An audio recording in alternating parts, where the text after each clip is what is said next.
KKR ফ্যানেরা গঙ্করের এই সম্ভাবিত চালটা কিন্তু বেশ ইন্টারেস্টিং। লখনৌ সুপার জায়ান্টস যদি জস ইংলিশকে ব্যবহার করে কেকেআর কাছ থেকে টিম শেফার্ডকে নিতে চায়, তাহলে এর পিছনে শুধু বর্তমান পারফরমেন্স নয়, ভবিষ্যতের পরিকল্পনাও থাকতে পারে।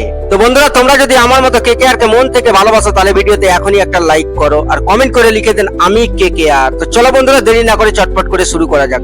ডে 100 এর ফাইনালে টিম শেফার্ড দুর্দান্ত ইনিংস খেলেছেন। মাত্র 38 বলে 72 রান, সঙ্গে 60টি ছক্কা, তার 23 বলের 50 ও ম্যাচের মোড় ঘুরিয়ে দেয়।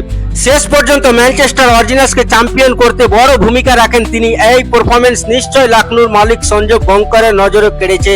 এখন প্রশ্ন হচ্ছে, শেফার্ডকে পেতে লখনৌ কি দিতে পারে? সামনে আসছে জস ইংলিশের নাম। ইংলিশ একজন অস্ট্রেলিয়ান উইকেট কিপার ব্যাটার এবং লখনৌর স্কোয়াডে তিনি ইতিমধ্যে রয়েছেন।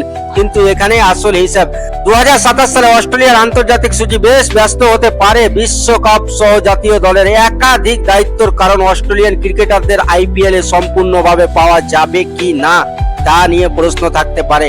অস্ট্রেলিয়ার টিম ম্যানেজমেন্ট ও ক্রিকেটারদের ওয়ার্কলোড এবং আইপিএল কে জাতীয় দলের সূচির সঙ্গে ব্যালেন্স করার কথা বলছে। অবশ্যই এর মানে এই নয় যে জস ইংলিশ 2027 আইপিএল খেলবে না, সেটা এখন নিশ্চিত নয়। কিন্তু লখনৌ যদি মনে করে ভবিষ্যতে তার পুরো মৌসুম পাওয়া নিয়ে অনিশ্চিত রয়েছে, তাহলে তাকে এমন একজন বিদেশি ক্রিকেটারের সঙ্গে বদল করার কথা ভাবতে পারে যাকে পুরো মৌসুমে ব্যবহার করার সম্ভাবনা বেশি। আর সেই জায়গায় টিম শেফার্ড হতে পারেন দারুণ বিকল্প। অন্যদিকে কেকেআর এর জন্য জস ইংলিশের যুক্তি রয়েছে।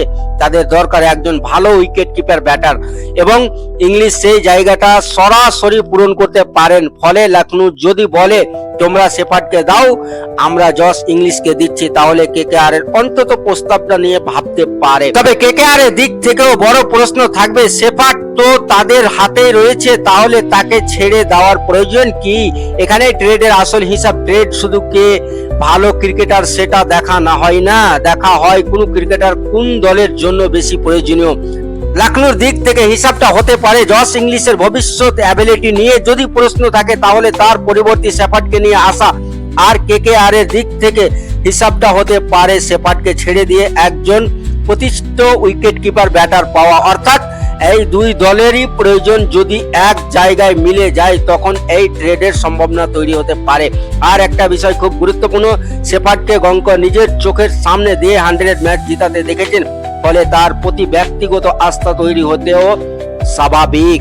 তাই গঙ্করের এই চাল যদি সত্যি হয়ে থাকে, তাহলে সেটা শুধু একজন ক্রিকেটার নয়, চেষ্টা নয়। একদিকে লখনৌর ভবিষ্যতের বিদেশি ক্রিকেটারদের অ্যাবিলিটি নিয়ে ঝুঁকি কমাতে চাইছে, অন্যদিকে কেকেআর এর প্রয়োজনীয় উইকেট কিপার ব্যাটার জস ইংলিশকে সামনে রেখে ট্রেডের দরজা খুলতে চাইছে। তবে শেষ কথা একটাই, এখনো জস ইংলিশ 2027 সালে আইপিএল এ থাকবেন কি না, কেকেআর লখনৌর মধ্যে এই ট্রেড নিশ্চিত এমন কোনো পাকা তথ্য নেই। তাই এটাকে সম্ভাবিত ট্রেডের হিসাবে দেখতে হবে। যদি সত্যি জস ইংলিশের বদলে টিম শেফার্ডকে আসে, তাহলে সেটা আইপিএল এর অন্যতম চমকপ্রদ ট্রেড হতে পারে।